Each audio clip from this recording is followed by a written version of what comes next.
Hello everyone, today we have new video review, and as you can see this time we are going to check fresh release from Valiant Wings. This is a book, part of the technical guide series, or Airframe detail number 6. And as you can see this time it is dedicated to quite unusual aircraft. This is a Focke-Wulf Ta-154 Mosquito. I'm not sure if it was produced in large quantities, so correct me if I'm wrong, but what I am sure that this book will help you to get more information about such unusual aircraft type, and you'll have everything in one book. So what we get here usually, just to remind you, is a period diagrams, data from flight manuals, data from spare parts catalogs, and also there are sometimes full color profiles, which might be handy if you are not sure on which camouflage to choose for your aircraft.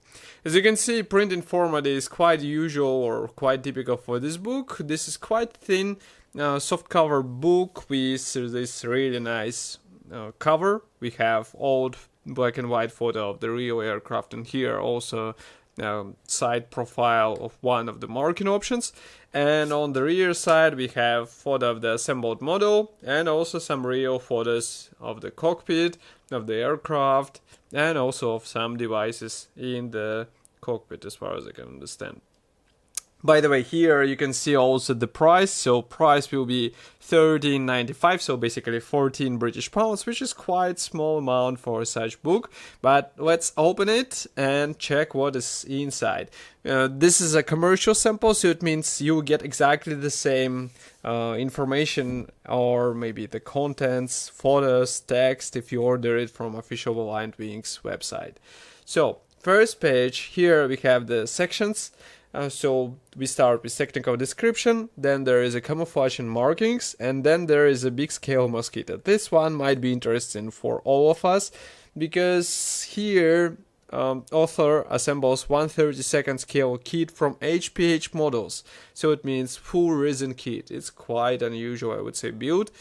And here we have also some thank notes, also a glossary, which might be handy for those who are not familiar with German aircraft. And here we start with brief history. So as you can see, brief history is accompanied not only with black and white photos here, but we also have some side drawings which will help you understand the configuration of this aircraft. So here we have some data about the various versions of this aircraft. This is quite an interesting photo. So that's a nose wheel fork failed on the takeoff. Wow, that might be quite uncomfortable experience, I would say. Surprising thing is that tail part reminds me of Focke-Wulf 190. I'm not sure why it is designed like this, and it looks like off the place on this aircraft. And as you can see, it had quite unusual stance. So as you can see, it's a tail sitting aircraft. Should be an interesting experience to copy it in the scale.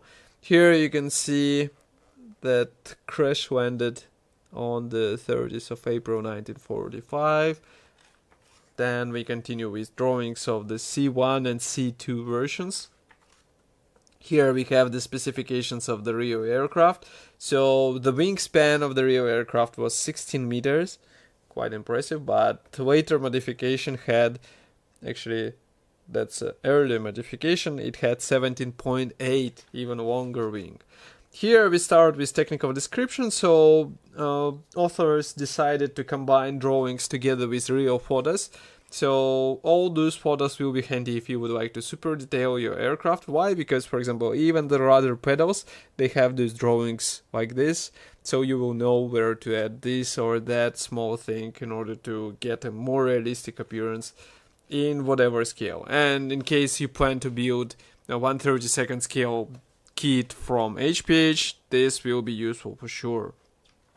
So here we continue with forward fuselage and canopy. Canopy was quite unusual too, so I recommend to pay attention to this chapter. Here we can see some photos of the landing gear. As you can see, they're quite detailed, so they will be useful as well. Tailplanes, engine. With engine, I think it won't be that difficult to find some other information because it's a Junkers U-Mod 211. So maybe you can even source some aftermarket sets to super detail this part of the aircraft. Here we continue with cooling parts, propeller hub. Then we have the armament section, so you will know what armament was installed on this aircraft, sighting, fuel system. Here we continue with antennas, and this chapter will be quite interesting because this aircraft had the Liechtenstein SN2 radar, and you will know more how it operated, what equipment was included into this radar configuration, and some other information as well. Next is a section 2. This is a camouflage and markings. As you can see, it combines the black and white print together with color print, and those markings will be handy for modelers who are still not decided on which camouflage to choose for their build. So here you might find something interesting for your project. And note that some of them are, let's say, accompanied with black and white photos of the real aircraft, so maybe you can even copy some weathering ideas from those photos as well. Here we also have the separate chapter dedicated to stencils. As you can see, there are not that many of them, but still, if you replicate all these stencils on your aircraft, you will get completely different appearance. And the last page of this section shows several more profiles, but we also have the top views of this aircraft.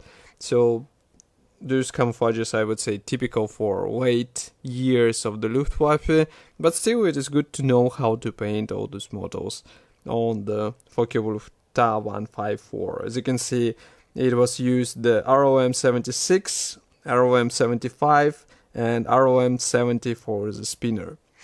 Nevertheless, here we have the section 3, and as you remember, this one is dedicated to the build of the actual model kit, which you can purchase right straight away, I would say.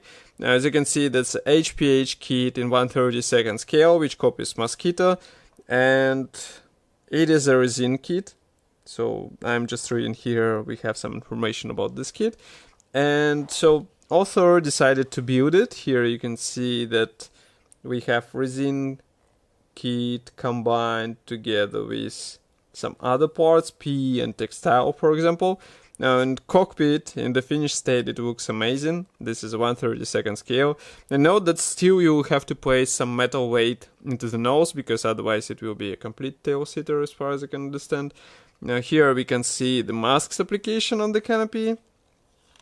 Then we continue with cooling parts, that's a camouflage and weathering, because clean aircraft is a quite unusual thing to see, let's say. Here we have the antennas and antennas installed in place, and here the photos of the finished model, which looks really impressive. This is 1/32 scale, so I wonder how it will look in person.